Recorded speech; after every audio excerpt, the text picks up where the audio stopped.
గెలిపే లక్ష్యంగా వైనాట్ 175 అని చెప్పి సిద్ధం అని చెప్పి మేము సిద్ధంగా ఉన్నామని చెప్పి అన్ని రకాలుగాను మేము ముందుకెళ్తున్నాం. ఎన్నికల నోటిఫికేషన్ వచ్చినాక రాకముందు మేనిఫెస్టో కూడా రిలీజ్ చేస్తారు. ఎందుకు అంత కంగారు? తప్పకుండా జగన్మోహన్ రెడ్డి గారు ఒక మాట చెప్తే ఆ మాటకు కట్టుబడి ఉంటాడు. ఆయనకి విశ్వసనీయత ఉంది. ఆయన అటు చెప్పినటువంటి మాట నిలబెట్టుకుంటాడు అన్నటువంటి నమ్మకం ఉంది ప్రజలకి. అదేవిధంగా మాకు 175 నియోజకవర్గాల్లో అభ్యర్థులు ఉన్నారు. మా పార్టీ క్యాడర్ ఉంది. మాకు ఐపాక్ టీం ఉంది. మాకు పబ్లిసిటీ చేసుకోవటాకో లేకపోతే గడప గడపకి జగన్మోహన్ రెడ్డి గారి మేనిఫెస్టోని జారీ చేయడానికి 24 గంటల సమయం మాకు చాలు. కాబట్టి మేనిఫెస్టో జగన్మోహన్ రెడ్డి గారు రిలీజ్ చేస్తారు. వెయిట్ చేయండి.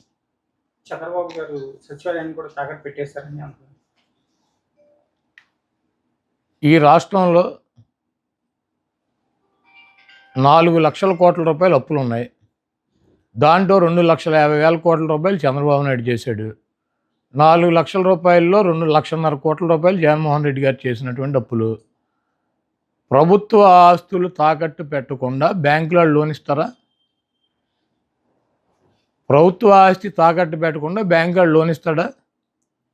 పలానా తాకట్టు పెట్టాలి, పలానా తాకట్టు పెట్టకూడదు, పలానాది మార్టిగేజ్ చేయాలి, పలానా షూరిటీ చేయాలని ఏమన్నా డాక్టర్ బిఆర్ అంబేద్కర్ గారు రాజ్యాంగంలో రాశారా?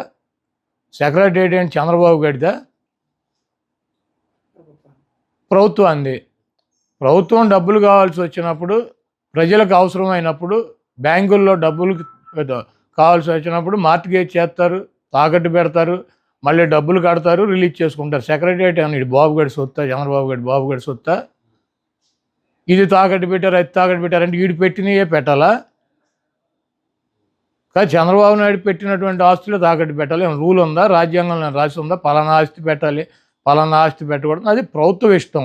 వాళ్ళు బ్యాంకర్స్తో మాట్లాడి బ్యాంక్ వాళ్ళు డబ్బులు కావాలన్నప్పుడు వాళ్ళు ఏదోటి మార్టిగేజ్ అడుగుతారు. ప్రభుత్వ ఆస్తి ప్రభుత్వం వాళ్ళు దాన్ని బట్టి వాళ్ళకు ఉన్నటువంటి వెసులుబాటుని బట్టి పెట్టుకుంటారు. సెక్రటేరియట్ పెట్టేశారు. సెక్రటేరియట్ ఎంత? 10 ఎకరాల పొలం. దాన్ని తాకట్టు పెడితే దాని విలువ ఎంత? 10 కోట్లో లేకపోతే ఎకరం 20 కోట్లు ఉంటుంది, 2 కోట్లు ఉంటుంది, 20 కోట్ల ఆస్తి. ఒక సచివాలయమే పెట్టారా? నువ్వేం పెట్టలేదా గతంలో? ఈ చంద్రబాబు నాయుడు అనేవాడు ఒకటి చిల్లర రాజకీయ నాయకుడు. ఆయన చేస్తే సంసారం, పక్కన వాళ్ళు చేస్తే వ్యభిచారం అని చెబుతాడు. కాబట్టి ఇటువంటి చంద్రబాబు లాంటి 420 మాటలు ప్రజలు పెద్ద పట్టించుకునే పరిస్థితులు లేరు. చంద్రబాబు నాయుడుకి అభ్యర్థులు ప్రకటించుకునేటువంటి పరిస్థితి లేదు. చంద్రబాబు నాయుడు అలయన్స్లో పక్కన వాళ్ళని నమ్మించేటువంటి పరిస్థితి లేదు. ఆ ఓట్ బ్యాంకు ట్రాన్స్ఫర్ అయ్యేటువంటి పరిస్థితి లేదు. నేను ఒకటే అడుగుతున్నా, చంద్రబాబుని సమాధానం చెప్పమానండి. 30 మంది పైన తన సామాజిక వర్గం 3% ఉన్న వాళ్ళకి 30 మంది కమ్మ వాళ్ళకి సీట్లు ఇచ్చాడు చంద్రబాబు నాయుడు. పవన్ కళ్యాణ్ అడ్డం పెట్టుకుని కాపులు ఓట్లు గంపగుత్తగా వేయించుకోవాలని ప్రయత్నం చేస్తున్నాడు. 20% పైన ఉన్నటువంటి సామాజిక వర్గానికి ఆయన ఇచ్చిన సీట్లు అన్నీ 24గా? ఆయన కులానికి ఇచ్చుకున్నటువంటి 30 సీట్లు ఆయన ఇచ్చేసుకున్నాడు ఆయన పార్టీలో. మరి 20% సామాజిక వర్గం ఉండి వాళ్ళ ఓట్లతో గెలవాలని చెప్పి ప్రయత్నిస్తున్నటువంటి చంద్రబాబు పవన్ కళ్యాణ్కి ఇచ్చే సీట్లన్నీ 24గా? దాంట్లో అసలు 10-14 సీట్లు తెలుగుదేశం పార్టీ పోటీ చేసినా ఓడిపోయేటువంటి డిస్పోజల్ సీట్లు ఇచ్చాడు.